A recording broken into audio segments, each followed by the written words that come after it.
This is the masterclass that is called Become a Secure Partner. I will provide my own experience from 7 years of working with others as a hypnotherapist and a coach, and 18 years as being partner to my wonderful wife who brought me second child 2 days ago, which I'm very excited about. So let us start with saying one important thing, and that is you weren't born to be secure, but you can learn it. We will be talking about 3 myths about attachment that many people seem to believe, and if you believe these myths, you can be stuck. And let us break these myths and let us provide different explanation, different frame. We will be talking about 3 important pillars of secure attachment, because you can become secure, because every single person watching this can become secure. It doesn't really matter where you start. It doesn't matter whether you are anxiously attached, whether you are avoidant, or whether you are disorganized, that is sometimes anxious and sometimes avoidant. It doesn't really matter. What matters is to know your destination. If you care less about your current results and more about your current trajectory, then you will be much happier. We will be talking about 3 steps to become a secure partner and how I managed to become a secure partner and how I'm helping others to do the same. And we will be outlining these 3 steps. And at the end, I will show you 3 ways how you can work with me one-on-one if this is indeed something that you would be interested in. Let us talk about my story. So I'm married since 2010, and we had a short break, let's call it a break, in 2021 when my wife decided to break up with me. It was mostly after, due to the fact that I was carrying quite a lot of trauma, quite a lot of unprocessed and unhealed emotions from the past, and it was due to the fact that I used to have disorganized attachment, which I didn't know at the time. My wife was avoidant. She used to be avoidant. I used to be disorganized, so mostly anxious in this relationship. As you will learn very soon, attachment style can and does change from relationship to relationship. Our breakup led me to start looking deep into myself. Now, I have been talking about this in my YouTube videos and on Instagram, how I struggled with taking responsibility for my part. As soon as I realized it, I started to dig deep. I was like, okay, what's wrong? What is not working? What am I missing, right? And that led me to find a book that is called Attached, which I strongly recommend. But it is very important to take a proper approach to this book, because, hear me out, when I read this book and I finished it in like one day, because I was like, oh my God, this is exactly describing how we functioned over the last, I don't know how much, was it 15 years or so. But then it led me back into blaming, because I was like, I'm anxious, yes, but she is avoidant, right? And for those people out there who know something about attachment styles, it seems like as soon as somebody is avoidant, it's like this common enemy. It's their fault that they are avoiding us. It's their fault that they are avoiding intimacy. Just like you didn't choose being anxious, you don't choose being avoidant. It's nobody's fault, but it's everybody's responsibility to work on themselves. And so what I'm saying here is, if you decide to read this book, which is profoundly beneficial, it can bring you a lot of benefits, it's very important to frame it in a way that you are going to learn mostly about yourself. You can learn about your partner, but it's very important to understand that no matter where you find yourself, no matter where you find your partner, no matter what you identify, it's very important to mostly look at the latter chapters of this book that talk about effective communication, that talk about being secure, that talk about identity and beliefs of the secure person, and to be focusing on that one, not where you used to be, just like I did, or where your partner is and how is it possible that they are not changing like I used to do. Please, if you decide to read it, go in a different direction. When you do that, it will take you much less than it took me to become secure. Now, in that book and even online, you can find that changing your attachment style takes years, right? That might be common experience, but it definitely wasn't my experience, and it definitely wasn't experience of my wife, who both of us are now secure. And if we have some tendencies, then yes, we can recognize them, and yes, we can change them on the spot as they happen. It can happen much faster, right? But you gotta have tools, and you gotta have some understanding about what is true and what isn't.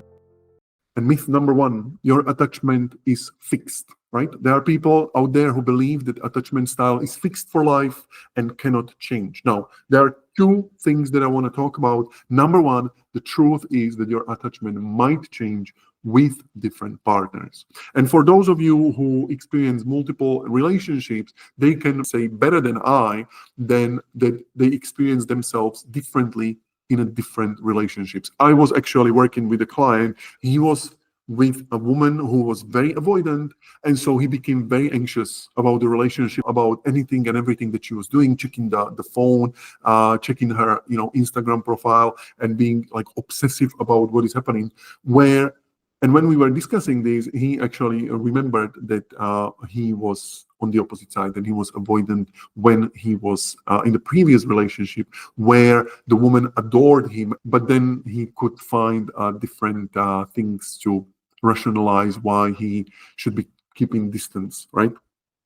Needless to say that as we changed his attachment style, he actually found himself being out of the relationship, and now he's in a relationship where he's profoundly happy. And it seems that he is secure. And just like he was saying, many people don't even recognize him compared to how he used to be. You can change your attachment style not only with different partners, but you can rewire your attachment style with the same partner.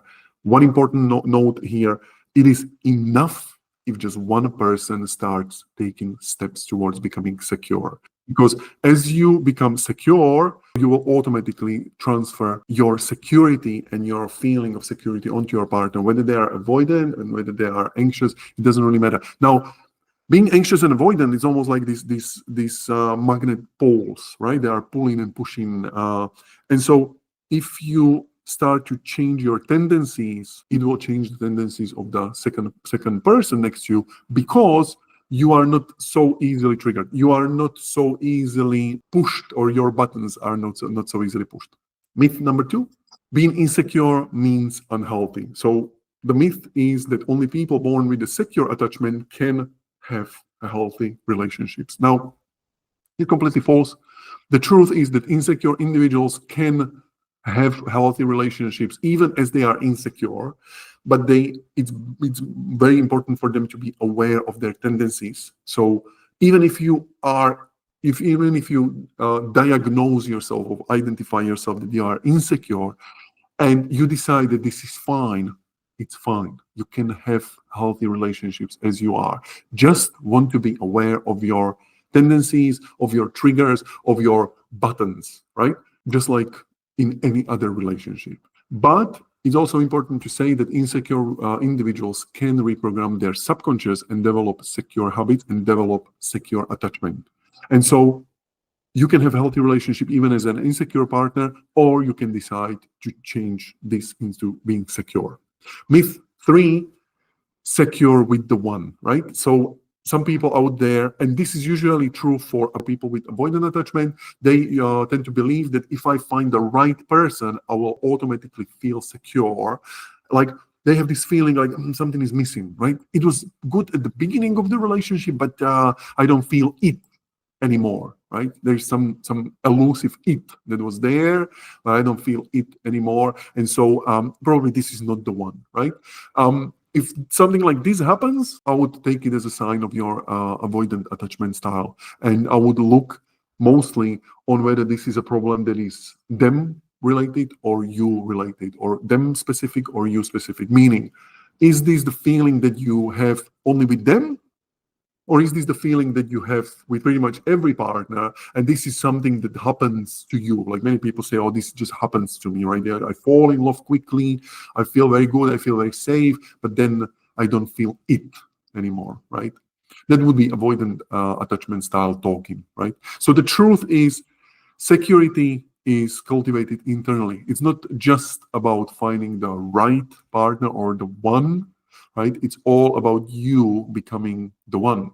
It's about you becoming secure. It's about you stepping into stability and security. It's about you feeling like you have everything internally, and the other person is not completing you, but is complementing you, which is quite of a difference, right? So that's myth number 3. Let us talk about 3 pillars. Now, 3 pillars on which you can build anything in your life. But we are talking about secure attachment, so let us talk about this one. Is pillar number 1, identity. Pillar number 2, beliefs. And pillar number 3, behaviors. Now, pillar Number one, identity is all about how you define yourself with those two words, I am. And ideally, you define yourself, I am secure, or I am a secure person, I am a secure partner. If it doesn't ring true, if it doesn't sound true because of your bank of past anxious or avoidant experiences, you shouldn't care. You shouldn't care. Your subconscious mind doesn't care. Your subconscious mind is literally like a computer program that you can reprogram, and you can decide that from now on I install a new update, and as it reboots, I will function differently. Did you ever find yourself installing a new operating software, let's say in your phone or on your PC, and then as soon as you restarted it or you rebooted it, it looked different, it behaved differently, it had new functionalities? This is what happens. You don't need any past bank of memories to change your identity. All you need to do is to know proper steps. And we'll be talking about multiple ways and multiple pathways how to get there. But the truth is that actually the bank of past experiences is usually the thing that you are dragging with you, and it's standing in the way. It's like, yes, I want to become this secure person, but look, like I have all of this. You don't. It's no longer here. It used to be, right? But what used to be is not part of you anymore. It doesn't have to be part of you, right? And we'll be talking about how you can make the past part of your history and not part of you, as it often happens to be for many people. Pillar number 2 is beliefs. Beliefs not only about yourself, which we can call identity, that is, I am this kind of person, but also it is something that you know with absolute certainty. Belief is something that you know with absolute certainty. And in this case, you know what a secure partner knows, right? And we'll be talking about these beliefs. It's, I believe, 8 beliefs there that secure people know with absolute certainty that this is how things are.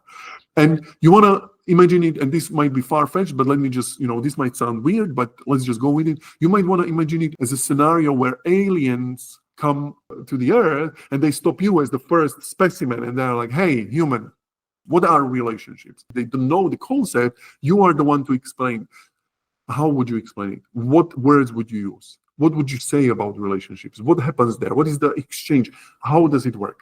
These are your beliefs about the relationships, and there are specific beliefs that if you believe these ones, you automatically start to behave, and that's the third pillar, you automatically start to behave as the secure partner. So once you have identity of the secure person and you have beliefs of a secure person, then you start to automatically behave.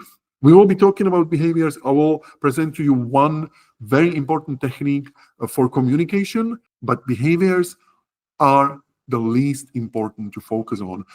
You need to take care of your identity, and you want to take care of your beliefs. And once you do this one, the behaviors naturally follow. Now, let us talk about identity. So I'm going to be talking about 3 important questions for each of these pillars, and that is why, what, and how. Identity as a part of who you are, how you define yourself, is something that controls your life. How you define yourself controls your life in all the different areas. Now, identity you hold with regard to relationships controls your relationships.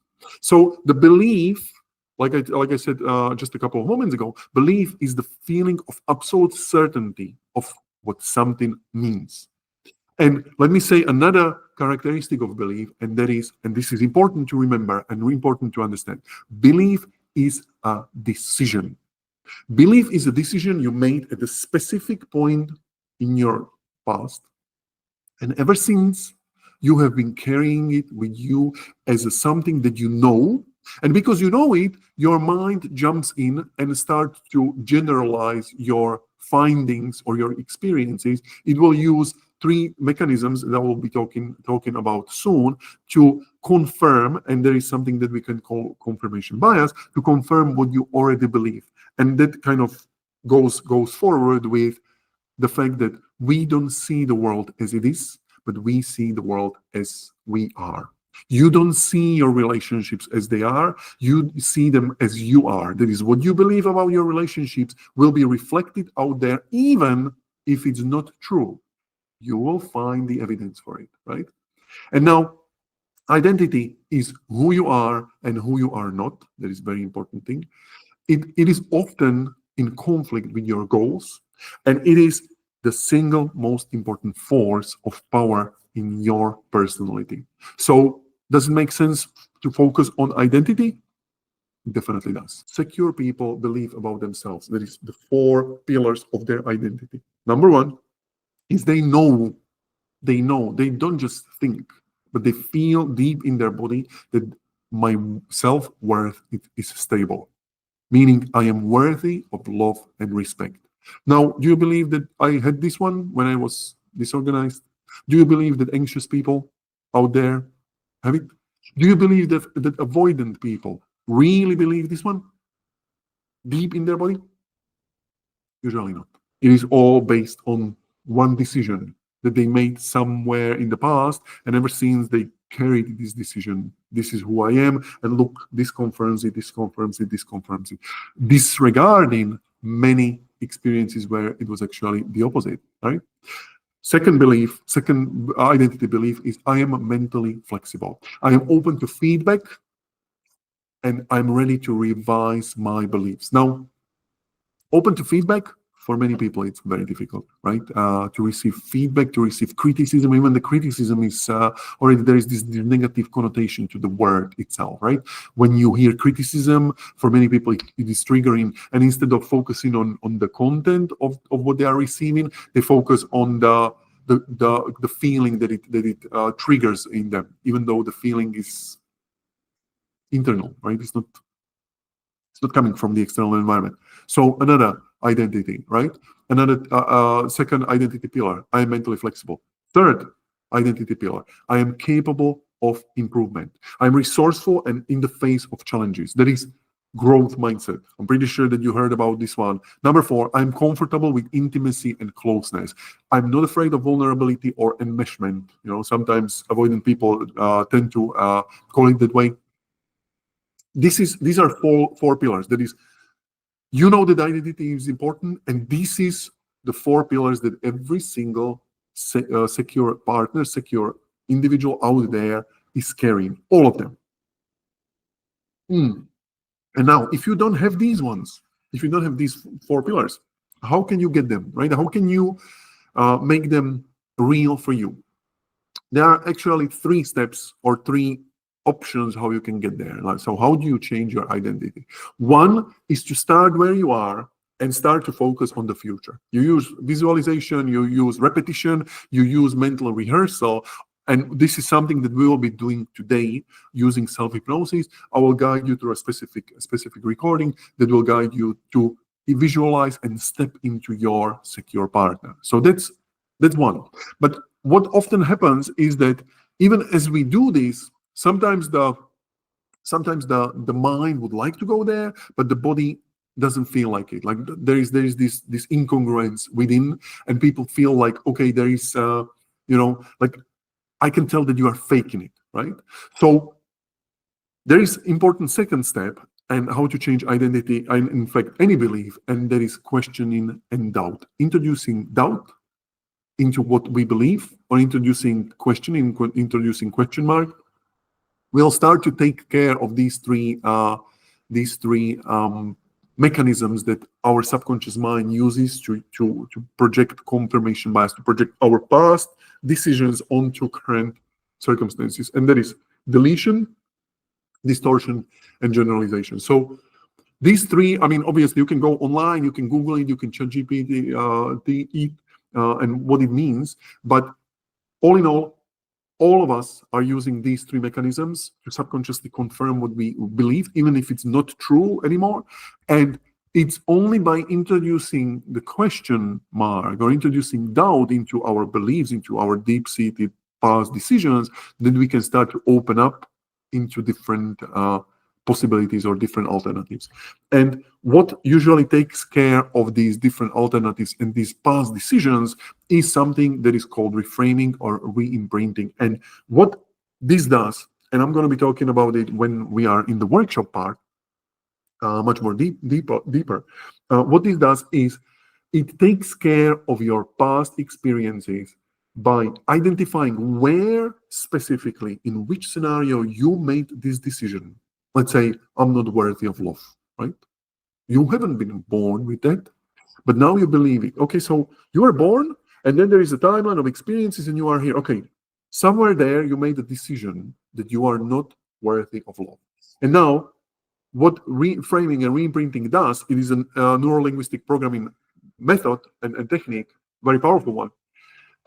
It takes you back to the moment, identifying the moment, and it takes you back just before the moment, where you get to reconnect with the part of you, or reconnect with the truth about you, where you get to realize, not by somebody telling you, not a therapist or practitioner or whoever, but about you stepping back before the decision and realizing, oh shoot, I actually made a decision there, but before I didn't believe that I was unworthy.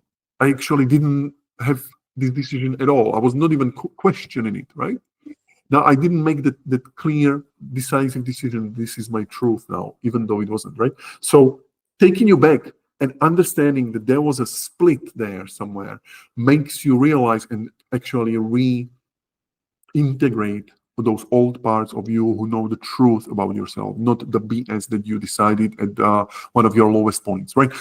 What are the experiences where people decide that they are not worthy? Are they really positive experiences, like the peak experiences, or are they experiences where they are down, beaten, somebody is abusing them, somebody's like some traumatic experience? When you are there and you make the decision, it kind of get triggered into it gets kind of integrated into your nervous system, and from there you carry this limiting, disempowering belief within. But once you use this technique, and once you use the step to think before that, and you kind of flow through that experience resourceful, you can actually change your past. You can change how you see yourself. You can reframe what you believe about yourself. And then, and often only then for many, this mental rehearsal, this part of visualization and repetition, starts to make much more sense, and the changes are happening just like that, because there's nothing else that would be in contradiction with what you are trying to achieve, right? And again, reframing and reimprinting, apart from other different modalities, take care of this bank of past negative experiences that you hold about yourself. It will be all gone. And once that is done, once the canvas is clear, you can then paint any picture that you decide, no matter how messy the canvas was before. It's literally like a reboot of your own organism. Let us talk about the pillar number 2, beliefs, and why. So once again, belief, a decision you made in at a specific point in your time. If it's a negative or disempowering belief, probably you were not at your best. You were somewhere down, and you made a decision, right? It kind of got linked into your nervous system. You kind of are carrying it now as your part, and it is a feeling of absolute certainty of what something means. And what this does is there is actually part of your brain that is called reticular activating system, RAS for short. And RAS is something that makes you search and scan your environment for a specific thing. And because you are deleting, distorting, and generalizing, it makes you to not look for other things, right? And so if you believe that you are not worthy, within that bank of your past experiences, there are, hundreds, thousands, millions of experiences. But because you feel that you are unworthy, with absolute certainty you are unworthy, in your mind and in your RAS, those that made you feel unworthy will be sticking out. And those will be important, and you will notice them. And going forward from the environment, from every single interaction, you are noticing only things that are confirming your beliefs. But once you change your beliefs, RAS changes with them, and you start to notice different things about the environment, different things about you, different things about people. And indeed, beliefs are self-fulfilling prophecies, because what you believe and how you are, you see the world in that way, and that confirms your viewpoint. And so you believe very strongly that these are all truths, and indeed they are, but only with the limited view of the world that we all carry, in the limited, this distorted view of the world. And let me just say that based on my understanding, there are no good beliefs or bad beliefs. There are only beliefs that work in a specific scenario, and then there are beliefs that don't work in a specific scenario. And it's best to choose beliefs that work. So if you find yourself in a situation, and we are talking about relationships, if you find yourself in a relationship and something doesn't work, then it is an indication of your improper beliefs that don't work for you. And the step to take is to change your beliefs. So beliefs are something that guide your entire existence and entire experience, because they make you notice only those things that are confirmed within your beliefs. They make you describe those experiences based on your beliefs. So you frame these experiences that you experience based on what you believe already. They make you feel in a specific way. They make you think in a specific way. They make you act in a specific way, just because you are carrying these beliefs. And a person with a different sense of beliefs would probably notice something else in those situations, would describe them differently, would feel, think, and act differently, because they have different sense of beliefs. So what are the 8 beliefs of secure people? Number 1, my partner is well-intentioned and trustworthy. So that's the belief that they carry, instead of expecting them to hurt me, right? Number 2, my partner is loving and responsive to my needs, instead of not caring about me at all. Number 3, relationships are mutually supportive and nurturing, instead of being a one-way business. Why am I putting these instead of? Because these were all what I used to believe. These are probably many people out there that are believe this, and they might say, as you are watching this, you might want to say, well, yes, my partner is well-intentioned and trustworthy. I hear you, but it's not true. Well, it hasn't been true up until now, because you were not training yourself to be looking for the clues from the environment and from their behavior that would confirm this deep-seated belief. And you might say, oh no, it's completely false, because my experience tells me something else. Yes, and your experience is based on your beliefs. We live in the belief-driven universe. Universe is moving around you based on your beliefs. This is not a woo. This is quantum mechanics, quantum physics, and this is how this world functions for people. And so, if you are to navigate your world effectively and empowered, you need effective and empowered beliefs. And these 3 work. There are another 3. Number 1, there are many partners who would be a good fit. So there is not just one somewhere out there. Conflict is an opportunity for growth. So it's not a threat for the relationship or to the relationship. And effective communication leads to understanding. That is, expressing my needs lead to fulfillment, not rejection. And again, even as I'm talking, there are a lot of experiences and a lot of memories that come to me. It's like, oh, but I used to believe something else, or I experienced something else. Yes. And once again, belief comes first, and then comes your experience. Belief comes first, and then comes your experience. You don't have to believe me, but belief comes first, and then comes your experience. This is how it works, right? And this is what works for secure people. How do you change it? So once again, you change it by rehearsal and you change it by experience. But once again, your brain can't differentiate between what is imagined and what is real. And so you can use visualization, just like we will be using today. You can use mental rehearsal to see yourself in the third person in a scenario where everything is fine. I'm secure. I'm taken care of. I'm being held in this wonderful secure space, and then you can step inside yourself, and that counts as experience. You do it once, you do it two times, you do it 3 times, you do it 10 times, and you flood your brain, you flood your subconscious mind with a lot of evidence.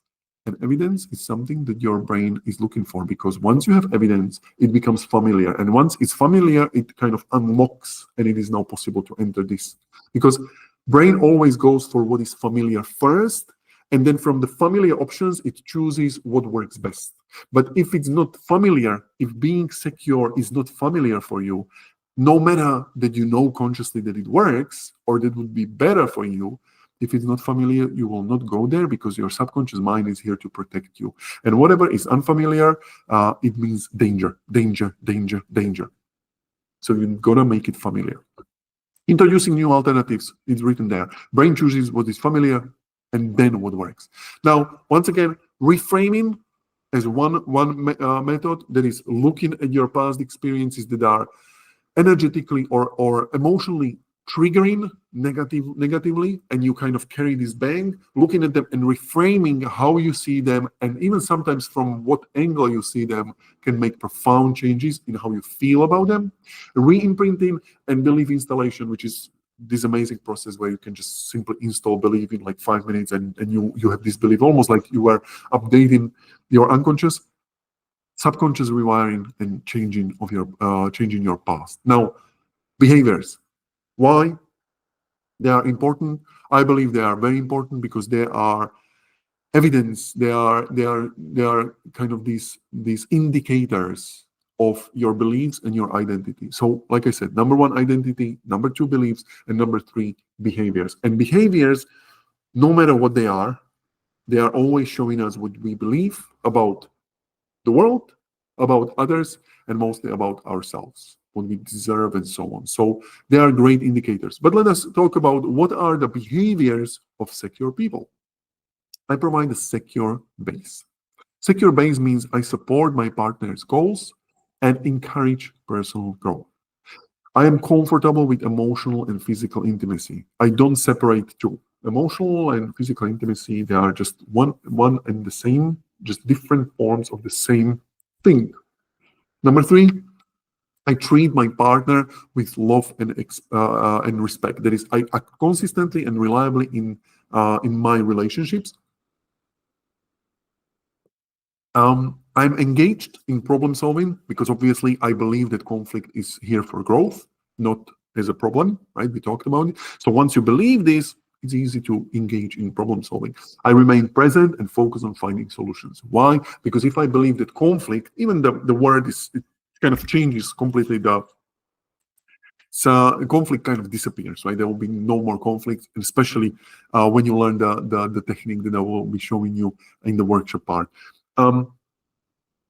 Conflict will kind of disappear, and then it's easy to remain present, and it's easy to focus on finding solutions, because every single time that this happens, let's call it conflict, but every single time this conflict happens, you know that you are now growing together. So let's do it. Let's enjoy it, right? There are another 4 behaviors. I'm a great conflict buster. I don't escalate fights and avoid defensiveness or punishing my partner. I'm an effective communicator. I express my feelings directly and clearly. I'm not playing games. Wow.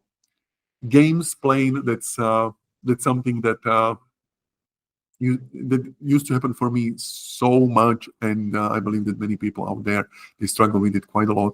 So I'm not playing any games. I'm just direct, honest. I'm not playing hard to get or use manipulation or be like, like now make them jealous. It's like, this is all understandable. Like, I'm not judging anyone because every behavior makes sense in the context that it happens. But once the context changes, the behavior changes, right? One last, I am quick to forgive. I assume good intentions and don't hold grudges. And now, how you change your behaviors? Well, how do you change your behavior? Number 1, you change your identity.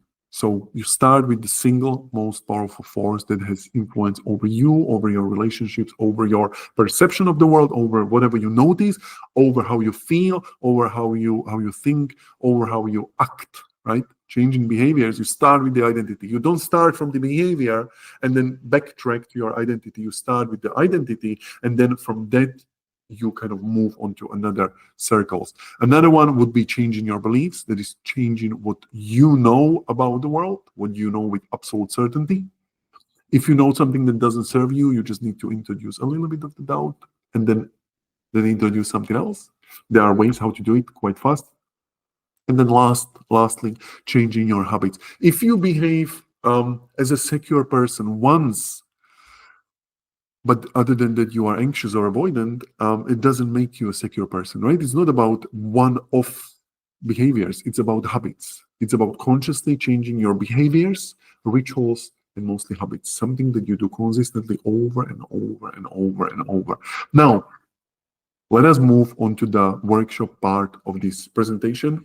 And I will be talking about 3 steps, and I will show you specific 3 steps for each of these, which are in no way all-encompassing. And this is not just showing you that if you take these 3 steps, you are done. No, these are 3 steps in the right direction. And I'm going to be showing you these 3 steps and telling you about other steps that are important to take.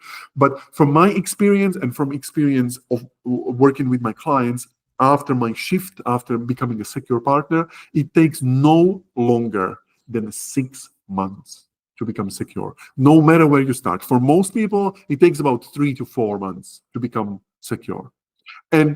But you need to know specific steps, you need to know specific beliefs, you need to know specific identities, you need to know behaviors. We all covered this, but the most important part is you need to know specific approaches, techniques, methods, tools to implement it and integrate it deeply into your subconscious mind. So it becomes familiar, so it becomes expected, so your RAS is wired, so you start to notice things about yourself, about others, about the world that confirm your new identity, right? We'll be talking in the step 1 of the workshop about the self-concept model from Andreas, which is this amazing model about how to look at yourself and how to look at who you are.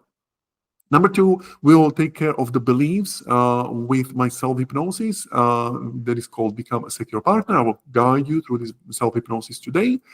And number 3, we'll be talking about behaviors, which is SEW technique from Dr. Julie Colwell, which is this amazing skill that once you learn it, you learn a way of communicating with people and with your partner that is inarguable, right? Argument can only happen if you are discussing something that can be argued, but SEW technique will take care of this one, because once you learn this technique, you will learn how to communicate in the way that is inarguable. So let us begin with the workshop part. Let us talk about self-concept model. Self-concept model developed by Andreas, which is one of the, for me, founding fathers of NLP, even though, yes, he wasn't the founding father. He was the person who went there, just like every one of us, in their own unique way. Self-concept is a model of the world that takes care of this one question, and that is, who am I? So every one of us has an experience of knowing that what we believe today and our beliefs about ourselves and people around us and about the world change, right? Like what we used to believe when we were little is not what we believe today, right? So the one thing that we know is that we are constantly changing. But how is it that even if my convictions, my beliefs, my preferences change, I'm still here, I'm still kind of holding together? And so what is the part about me that is true, right? And the truth is that that also changes, but it doesn't change as fast.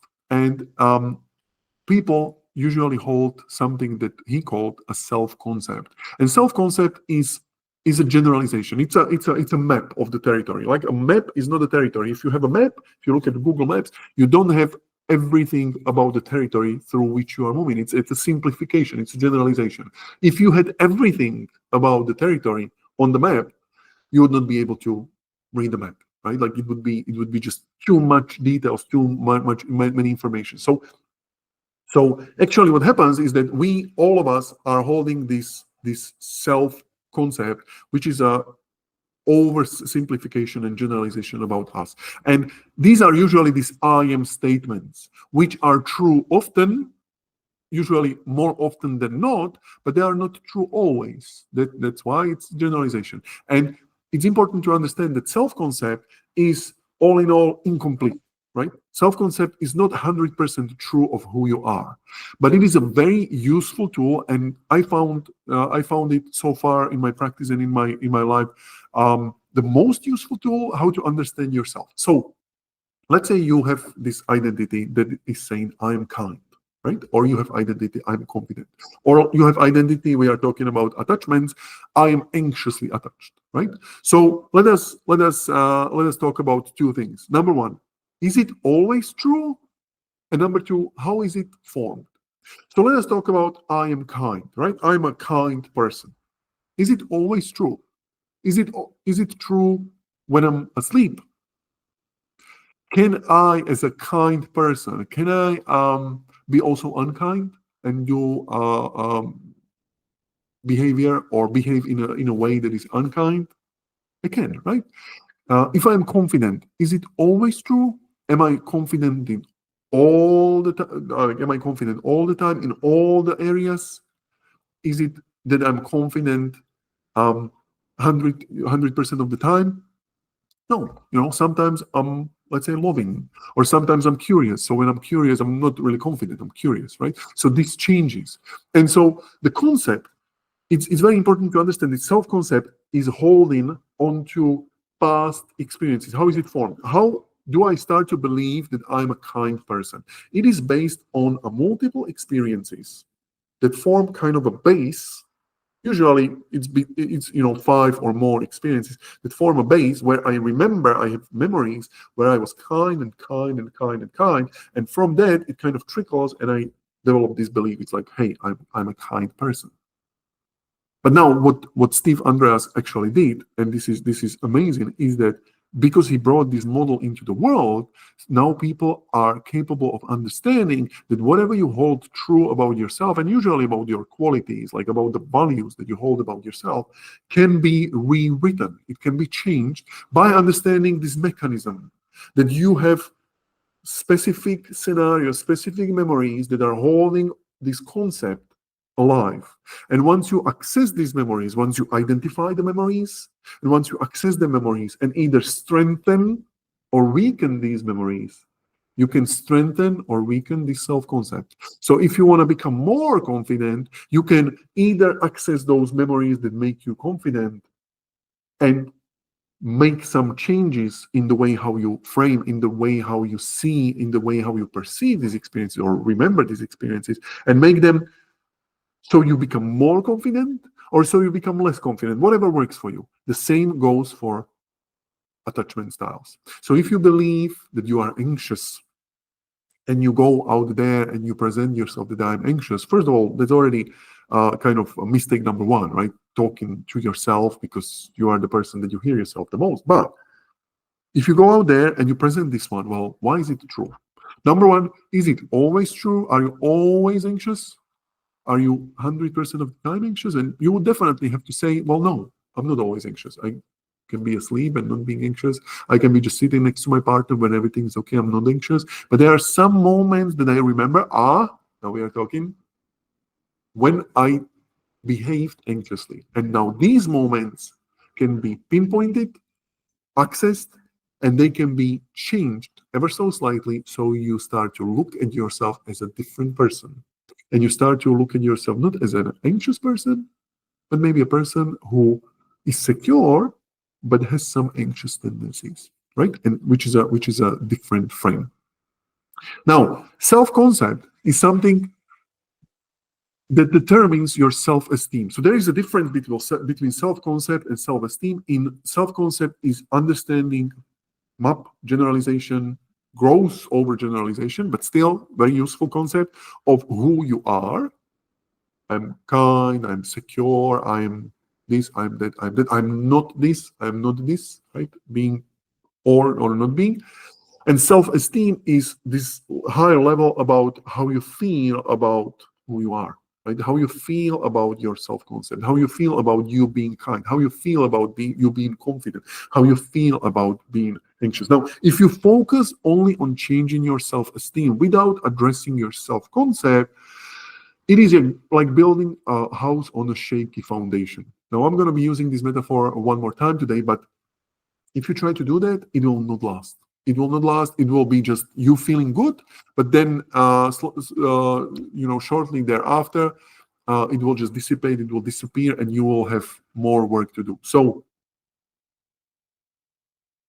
if you wanna, I'm gonna use one example here, and that is, if you wanna feel good about making a mistake, it is not enough to change your self-esteem and to be kind of motivating yourself and be like, oh, mistakes, I feel good about mistakes, or like just focusing on your self-esteem. It's very important to rewrite the base of what mistake represents for you, right? If this makes sense. And once you change this one, maybe you don't have to take care of self-esteem, because you will be congruent enough that self-esteem is just naturally trickles and you just feel good about yourself. Let's talk about self-concept and the third important implication for the self-concept, and that is self-concept is flexible. And indeed, it must be flexible, because just like we were talking about in the past, or in a couple of slides back, what you believe now about the world, about others, and also about yourself is not the same that you believed 5 years ago, or 10 years ago, or a couple of decades ago, or when you were little. It changes, right? It can be changed, it changes. You can only expect that it will change, but it is much better if you consciously step into it and consciously start changing it, rather than being kind of swayed by environment and by people around you, right? And how it can be changed. I was talking about this when we talk about beliefs and when we talked about identity. And that is, it can be changed by changing the perception of the past experiences, but not any past experiences, of a specific experiences that are at the base of one of these pillars of the self-concept. So let's say we are talking about secure attachment, right? We are talking about becoming a secure person. So now, you want to become a secure person, first we're going to understand the opposite. Like, why is it that you are not a secure partner? And you might say, well, I'm an anxious, or I'm an avoidant, right? Okay, sweet. So what makes you an avoidant person? And you might say, well, because, I often, I often dissociate from my partner, or, I remember many memories where, everything worked, but slowly thereafter, I started to be less and less interested. And I was then dreaming about my ex, or I was dreaming about my, the one out there, right? I don't like intimacy. I don't like this one. And you can start describing, great, now we are getting somewhere. And now you're going to find those memories where you made these decisions, that you will withdraw, that intimacy is not for you, that there is someone out there, or your ex is out there. What are these experiences? Now, it's not infinite of them. It's not like you need to visit many experiences. It's usually just a couple, 5, 7, 10, right? But once you identify them and there is a specific process, you can start to change, reframe, change submodalities, and change your perception of these past experiences. And like a domino effect, you knock one, it just takes care of all the other that were similar to this. So you don't need to change all the experiences. Let's say you changed your you were in a relationship and you left the relationship because it got too intense. I don't know, whatever the perception is. And now you are in a different relationship and it got too intense again. So you started to think about your past partner. Okay, so you left, and now you are in another one, and where you think about the previous partner again, or some previous, and you are kind of repeating the same pattern. Once you take care of the initial and you knock it, it just kind of trickles into all of them. And you knock a couple of these dominoes and it just kind of collapses this whole concept. And then you can introduce a different scenarios, you can introduce a different memories and do this process, but the reverse. And that is, we can identify specific memories from your past where you have been secure, and make this memory vivid, make it colorful, make it really solid in your bank, in your past bank of experiences. And once we have that, it is anchored, we can introduce another one. We don't have to make it up. You have many of them. And once we know that you have many of them, we can revisit this one and make it stronger. And then now we have 2, and now we have 3 and 4 and 5. And once we have this bundle, from that we can create this wonderful concept of I am a secure person. how people represent past experiences, there are two things that happen. Number one, people have mental images. That is, we represent a specific memory in a specific way, and we have categories for these memories. So we have specific category for these type of experiences, we have category for these one of type of experiences, and these, and so on. So once we understand your mental images and how you create them with regard to the specific part of your self-concept, we can start to change and shift these images. And there is another part, and that is inner dialogue. That is how you talk about yourself, about these experiences. And again, there are different types of way how we talk to each other, to ourselves, and it changes from these categories. And once we understand this one, we can again reframe this one. Once we change the mental image and the inner dialogue in 1, 2, 3, 4, 5, we can de-energize and weaken some self-concept, and we can strengthen another self-concept, and we can kind of replace you being avoidant into you being secure, you being disorganized into you being secure, you being anxious into you being secure. These changes are possible only with experience. Nobody can tell it to you. I can't convince you to be secure if you are not, but you can experience it. And it's not necessary to experience it going forward into the future, even though that's an option, and we will be doing it exactly now. But it's not necessary. What is only necessary, or one of the options, is to experience yourself in the past. And trust me, no matter how you define yourself, and trust me, no matter what your self-concept is, and no matter what identity you are carrying right now, you indeed had thousands of experiences where you have been secure. If not thousands, hundreds. If not hundreds, tens. If not tens, maybe just 5. But you know what? 5 is enough. It's enough for us to completely redefine how you see yourself now and into the future by using self-concept, reframing, and reimprinting. And thank you very much, Steve Andreas, for bringing this into the world, because it's amazing, right? So this is one thing to understand. The second is we are going to the second step, and that is we are going to do now self-hypnosis for becoming a secure partner. I would like to invite you to tap with me. We are going to do TFT tapping for peak performance.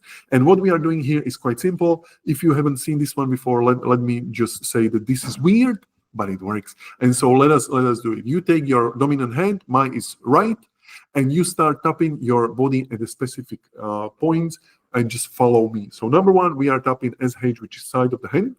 We are taking care of any mental blocks, any emotional blocks, any energetic blocks that might be standing in the way between you and your secure version, right? Because we are going to use self-hypnosis to induce these changes into your organism. And if there is something standing in the way, this will take care of it, right? So we are tapping side of the hand. We are tapping under the nose. Tapping, tapping, tapping, tapping. We are tapping chin. CH is a chin. Tapping CH. Tapping middle finger. Sorry, this is not me flipping you, it's just a tapping point. So you are tapping the point next to your nail, closer to the thumb. So from that side. And you are tapping outside edge of the eyes, which is the temple. And now peak performance is just 2 points under your armpit. So you are tapping under your armpit. Tap, tap, tap, tap, tap, tap, tap, and collarbone. So at the beginning of your collarbone, you can go just like this. So you are tapping collarbone. And now we are going to use 9 gamut sequence, which is, there is this spot between the pinky and the ring finger, this soft spot over here. So we are going to tap that one. And as we tap it, we are just holding our head straight, and we close our eyes. We continue tapping. We open our eyes. We continue tapping. We look with our eyes, just with our eyes, look down, right. So we are looking down to the right, left, down. Now we do 360 with our eyes, very slowly. Now the opposite direction. Like I said, it is weird because now we are going to hum. So you can be humming. And these 5 sounds. And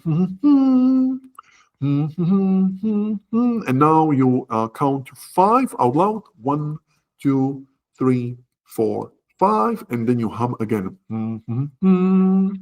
You continue tapping. And now we are tapping under your armpit once again for peak performance. And we are tapping the collarbone. This is the way how you can kind of settle yourself into your body. And this is how you release any and all blocks that can be standing in the way. And let us now go on to the Become a Secure Partner self-hypnosis. Now, I'm going to guide you through this self-hypnosis now, and then you will receive the recording as a part of this package, so you can then download it for yourself, and you can re-listen to it once again. So let us start. And I'm going to invite you to close your eyes, but as I'm going to guide you, you can just allow me to guide you. And I want to welcome you. And it is time for you now to become a secure person.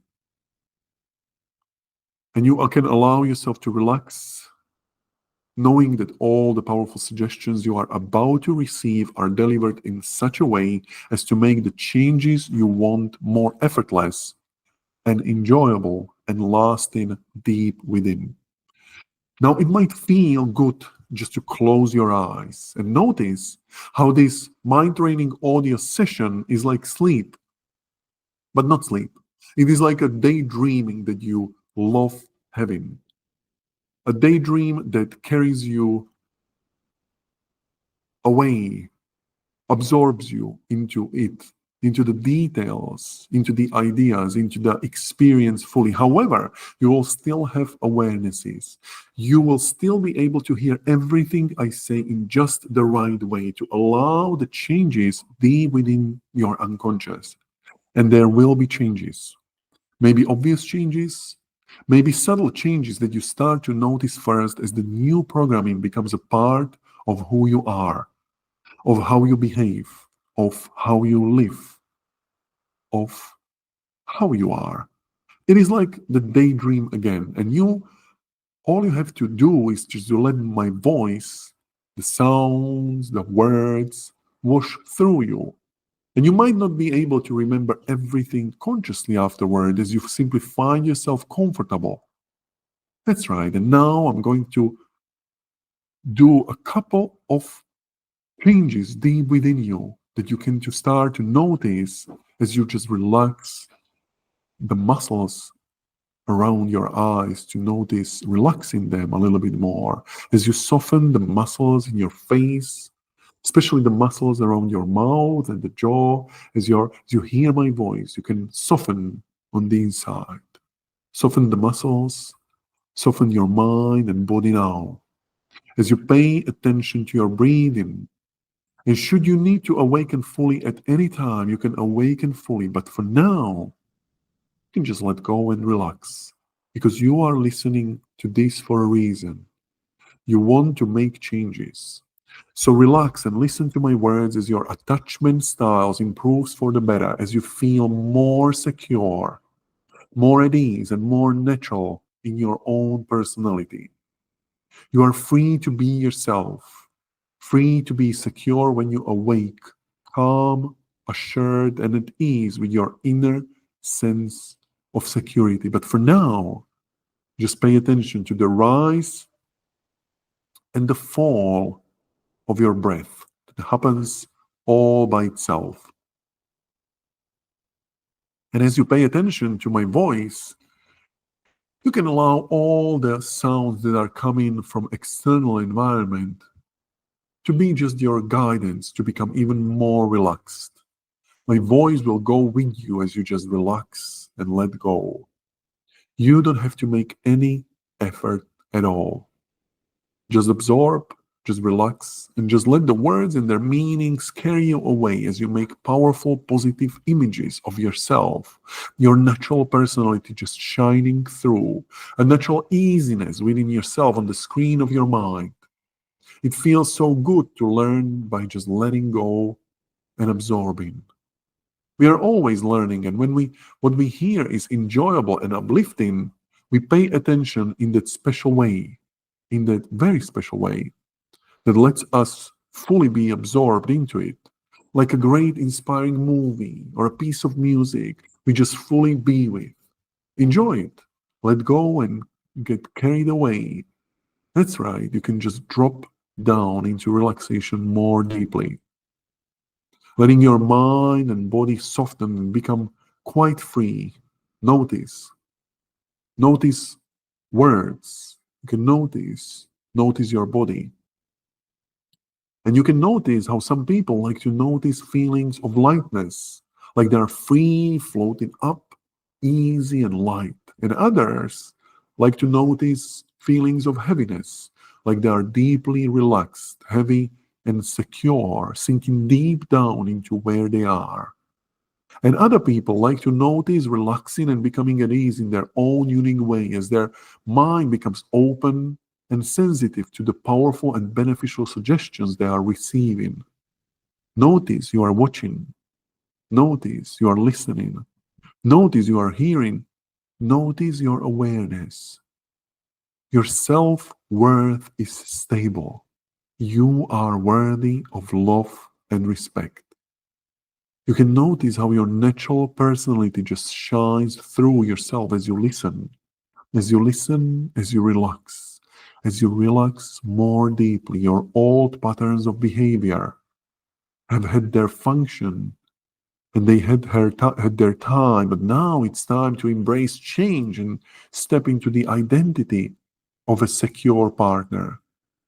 As you realize now that you are mentally flexible, as you become open to feedback and ready to revise your old beliefs, you are resourceful in the face of challenges, you are capable of improvement, you are comfortable with intimacy and closeness, you are ready to be vulnerable.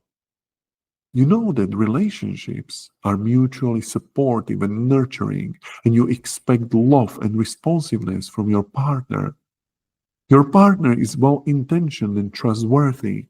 Your partner is loving and responsive to your needs. You handle threats and conflicts calmly, being secure, naturally confident within yourself. You blend emotional and physical intimacy seamlessly. You treat your partner with love and respect. You are a secure base. You support your partner's goals and encourage personal growth. You are engaged and present in problem solving, present and engaged in discussions, and focused on finding solutions. You are a great conflict buster, avoiding defensiveness and escalating fights because you communicate effectively, expressing your feelings directly and clearly. You are honest and courageous in your interactions. You validate your relationship needs and express them authentically. You recognize that conflict is an opportunity for growth, not a threat to your relationship. Effective communication leads to understanding. Expressing your needs leads to fulfillment, not rejection. There used to be a time in the past where you used to play games. That's right. There used to be, but now you are becoming more secure within yourself and you can just let go as you are letting go of playing all the games of manipulation or playing hard to get, of any of the games. As you are letting go, it just feels so freeing to be light, to not be carrying these different forms that don't serve you anymore. You are quick to forgive. You always assume good intentions and do not hold grudges. Your confidence and positivity naturally improve your relationship dynamics. You provide a secure base for your partner, available and offering support without interference.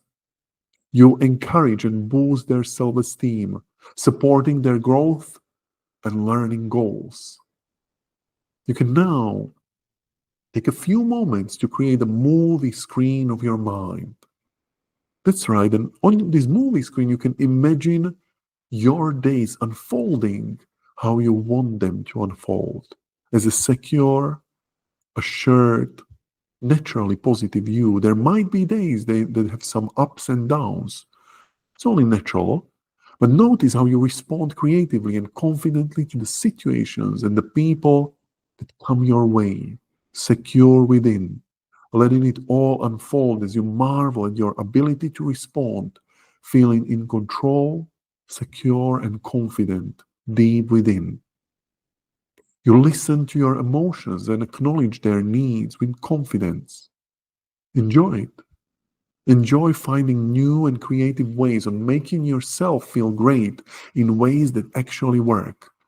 You can see yourself enjoying your future success now, always thinking about what you want and the best feeling way of getting there. From now on, you are developing an honest, supportive, and secure relationship with yourself and with your partner. You see yourself as worthy of all the good you desire. You are letting your natural personality shine through, confident, secure, and assured in yourself. And then before you awaken, you can just take a moment to reinforce all the positive thoughts you have ever had about yourself, all the good experiences you have ever had that spring into your mind now, reminding you to remember who you are, secure, assured, confident deep within. And as you move forward into your moments and days to create more of those good feelings, confident, secure, assured, and naturally positive, this is who you have decided to be as you awaken, bringing all the powerful and lasting changes with you, feeling calm, confident, and secure, knowing that all the beneficial suggestions and programming that have been done will continue to grow, strengthen, and deepen within only as quickly as it feels good to do so, as I count from 0 to 10. And when I get to 10, you will open your eyes feeling refreshed, alert, and return back to full waking awareness, ready to go on with the rest of your day. 1, waking now. 2, calm, confident. 3, secure, assured. 4, becoming more and more aware of your breathing. And 5 and 6, all the way out now. And 7 and 8 and 9 and 10. Opening your eyes, returning back to full waking consciousness, fully alert and fully awake. Welcome back.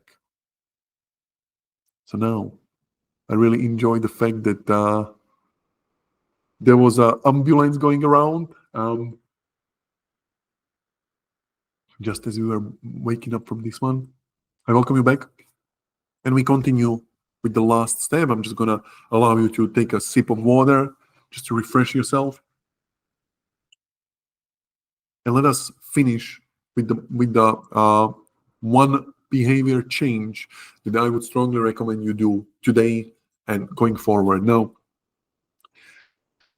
what I'm talking about is SEW, so inarguable skill, communication technique from Dr. Julie Colwell, which is amazing technique. Now, why this is an inarguable skill is quite simple, and that is, if you discuss something that cannot be argued, then it's inarguable.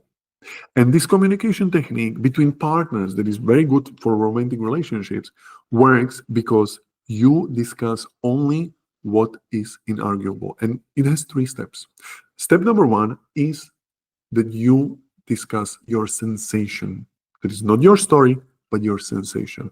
That is, when it comes to conflicts or discussions with your partner and something is bothering you, you don't talk about your story, what you attached to what is happening, but you talk about sensation. So you can say, I'm feeling heavy feeling around my heart, or I feel not in my stomach. Even when you hear me incorrect, right? Not in my stomach is already a story, right? It's not a knot in your stomach, it's probably a pressure, right? And you can describe a specific type of pressure. You can say, oh, it's it's about this big, and there is maybe a color, there is a texture to it. Maybe sometimes there is a sound to it. I have specific sensations. My shoulders are heavy, or let's say I have butterflies in my stomach. Right?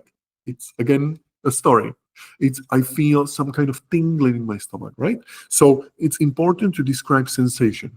Right? Because when we started practicing this with my wife, she would often say something like, I feel like somebody punched me in my chest. And I was like, so what's the sensation? She's like, oh, there is a pressure here. Okay, there you go, right? So we are talking about something that is inarguable. So number one, you discuss the sensation. I'm feeling this in my body. And you try to be as focused on your body as you can without any putting any association lines and any descriptions, any stories to it.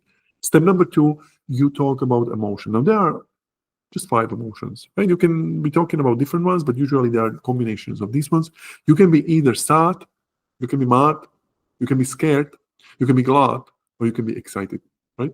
If you're sad, if you're mad, you can be angry, frustrated, scared, you can be fearful, glad, you are happy, loving, excited, surprised, aroused. Now, when you talk about these emotions, first you start with the sensation, and the second you talk about emotion. Right? I have this feeling in my stomach. It's like this pressure. I feel this pressure in my stomach. It's kind of like this squeezing. It's about this big, and it feels like something dark. It's like it's this strange structure to it. And I feel sad, and I also feel afraid. Great. You took first 2 steps. Nothing of it is arguable. It's not like you made me sad, or you are making me with this behavior sad, or you are making me mad. No, I'm talking about me. I'm talking about what I feel. I'm talking about the sensations. I'm talking about the emotion. Not about you. I'm talking about me. Then it's easier for you to support me. Then it's easier for you to want to be more open and be like, hey, what does it feel like? What is it about? Yeah, right? And then the third step, W, is what you want versus what you don't want. Right? 3 steps. What sensations I have without any story. What emotion I feel without you causing me. I just feel it. And 3, what do I want? I want this, or I don't want this from you, from me, in our relationship. Make sense? Try it. It works very nice. It's amazing, right? So now we took 3 steps together. 3 steps. Step number 1, we were talking about identity and how it's very important, and how identity is formed based on self-concept model, and how you can reframe and change your identity and these fundamental experiences on which the self-concept and indeed identity is built. Number 1. Number 2, we were taking the step together for changing your beliefs, which then trickle down into behaviors. And if you want to start practicing any behavior, I would start with this one. I would start this skill, because this skill is not only inarguable, but it is invaluable, right? If you master this one, and instead of jumping into, hey, you did this one and you made me so angry, you just say, hey, actually, I feel this feeling, I feel this sensation here, and I feel angry, right? Now we can't argue about this one. What do you want from me? It's much easier for me as your partner to listen to it, to be more open, to be more welcoming than when I'm being blamed and when there is exchange of blame in the relationship. Trust me, I have my own fair share of experiences with this. Blame doesn't work. I mean, just think about it. If somebody comes to you and says, by the way, I have a problem and it's all your fault, and I want you to fix it, I want you to change it, and this is my idea, it's sometimes very difficult to be non-defensive, right?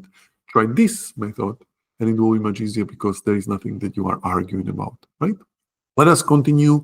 If there are people who would like to explore working with me, there are 3 options to work with me. And let me just say that when I work with people, I always use this metaphor of building your own emotional, mental, and spiritual home, right? All of us have been raised in some other environments.